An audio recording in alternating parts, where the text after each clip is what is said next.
Hi everyone and welcome to my first Fallout 4 mod feature. Now for those of you who don't know, I do showcases and then features. Features are literally just videos with more than one mod shown at any one time. Namely, in this video I have 3 mods to show you. We're going to focus on pretty much tools for Fallout 4 that have been released so far in terms of modding and also changing INI files on the fly. First up, we're going to take a look at the Bethesda Archive Extractor, a very useful tool for extracting the B.A.E files in Fallout 4. So let's take a quick look on how to use the Bethesda Archive Extractor. If you head to the mod page, be sure to read this message here regarding textures. They do handle slightly differently to how they did in Skyrim, so just be aware of this and that the format in which they are extracted as probably isn't quite what you're going to expect it to be. So just be aware of this, read this first if you're going to be messing with textures in Fallout 4. So simply head to the file section and download one of the versions. I'm using this version here. It will require this here as well, the VC++ 2013 Red Dist. Make sure you have that installed if you're using that version. If you don't have this or you don't want to install it, try this version below if you have issues. Here you can see it says without the VC++ dependencies. So if you have any issues, try that optional file. Once you've downloaded it, you will need to unpack it and you'll get these files here. Simply open the exe, run it, and then go to File, Open File, and then you need to navigate to where you've installed Fallout 4. Like so, go to the data folder, and then you'll find the .ba2 files. This, I believe, is what replaces the BSA files from Skyrim, so now the BA2 files, and these are basically what you can extract with B.A.E. So all you need to do is select one of these. Let's go for a relatively small one. Let's go for the interface, double click or click open when you've selected it, and B.A.E will drop them into here, and you can have a little look at the structure of what you're going to be extracting. Hit extract.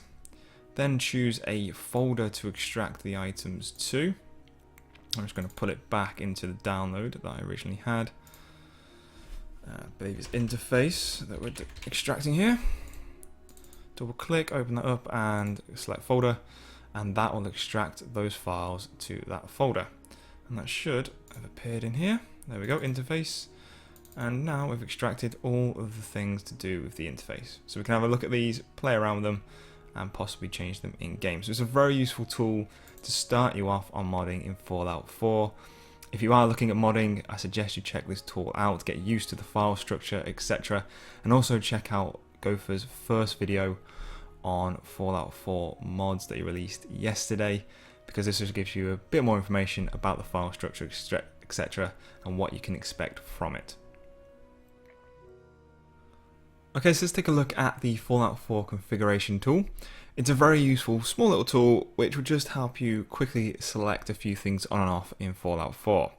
So we've got it open here. It's a small exe file that you download.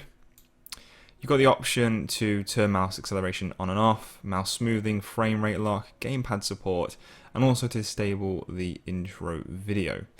You've also got the options to change the mouse sensitivity here as well.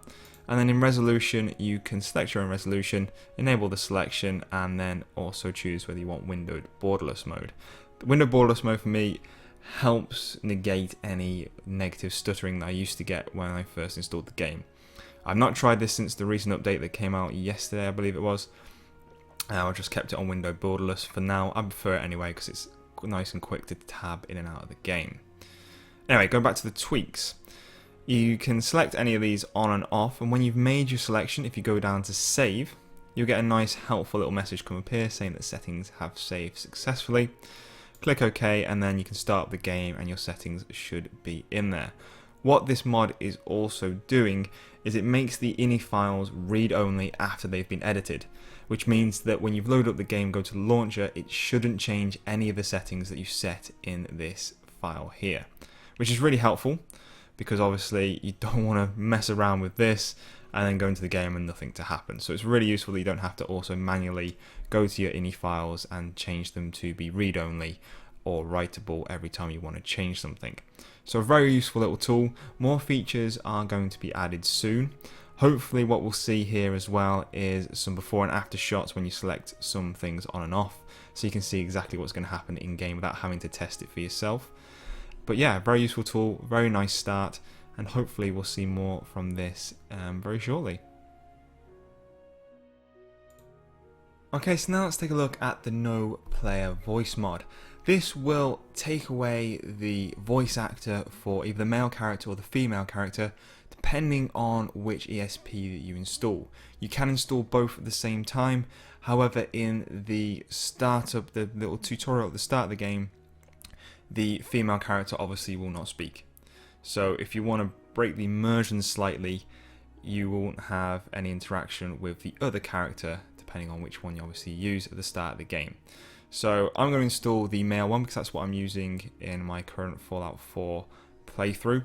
Basically, obviously, just download the file from here, and once you've got that, you'll just extract it, and it will turn into these two ESP files. So they're very easy to see which one's which, male and female. So I'm going to need to take this file, so I'm just going to copy this out of here, and drop that straight into your data folder for Fallout 4. So Steam Library, Fallout 4 data, just drop that straight into here. And then there's one more thing that you need to do in order to activate this mod, and that requires you to navigate to your Fallout 4 folder underneath your user's username, app data, local Fallout 4, and here we've got plugins text. Let's open that up and add the ESP name to this list. So let's just go back into this folder, copy it out. So drop it in here, then save this. It does say please do not modify this file, but I've not noticed any issues in doing this so far. And we'll go in game in a second and I'll show you what it's like. It's a little bit odd in places where you expect your guy to be talking, but for me it does add a little bit more immersion and kind of turns it back into the old style of Fallout. But you know, sometimes you do want that acted voice in there for me. But let's see what it sounds like in a second. So also with this file, I suggest that once you've saved it and closed it out, that you change it to being read-only. And this will stop the game itself from removing the ESP from the list, which is a case that can happen. Obviously, being it does say in there that you shouldn't edit it, it seems the game tries to remove things from that list. Okay, so let's go in game and see what it's like without the player voice on. Okay, so we're in game now. Let's talk to this guy here, and I'm pressing the talk button, and as you can see, there is no sound from my character whatsoever. Normally they would say hey or something there, and it's even gone all the way into the trading menu there without any sound from my character. Let's go talk to this guy here. I think I have a mission with him as well, so it should give you a bit more stuff. Having a place to sleep will improve everyone's spirits. What we need now is a reliable source of clean water. So if I go to what do you mean? No sound from my character. So you can see it's a bit weird. They won't have to keep drinking the river water. And the mouth doesn't move either, which is quite interesting. That stuff's not good for you. Okay, so as you can see, there is no sound from your character whatsoever now. As you can see, it is a little bit odd, and for some reason the trade menu does keep opening up after going into dialogue, which is interesting. I think it's probably because it would normally go through that system, but you'd hear it happen, and I keep obviously pressing A all the time to try and talk and show you that the voice isn't working. Let's try Preston. I really appreciate you helping us out here. So again, nothing from my character saying hey, hello, or anything like that. So if you don't like the voice acting in Fallout 4 and you'd like it to return to something similar to Fallout 3 and New Vegas, then this may be a mod that you want to check out. Just bear in mind, it's not a fully fledged system. It does just remove the voice, and it can look a little awkward and weird at times. So that brings me to the end of another Fallout mod feature episode 1. If you liked any of the mods that I've shown in this video, please do head down to the description down below and you'll find links to all of the relevant mods. And if you use any, please do endorse them. Also, if you enjoyed the video, please do drop it a like down below. Also, subscribe to the channel if you want to see more Fallout mod features in the future. I will be doing them on a regular basis, and I have several more in the works at the moment. I'm also open to mod suggestions, so if you've seen a mod that you like and you think it needs coverage, or whether you've created a mod yourself and you'd like something created for it, maybe a review or showcase, please do drop me a message either in YouTube or on Nexus Mods. On Nexus Mods, I'm under this username, and you can send me a personal message in there and I will reply, and I will attempt to cover the mod if I can. As always guys, thanks for watching, and I'll see you next time.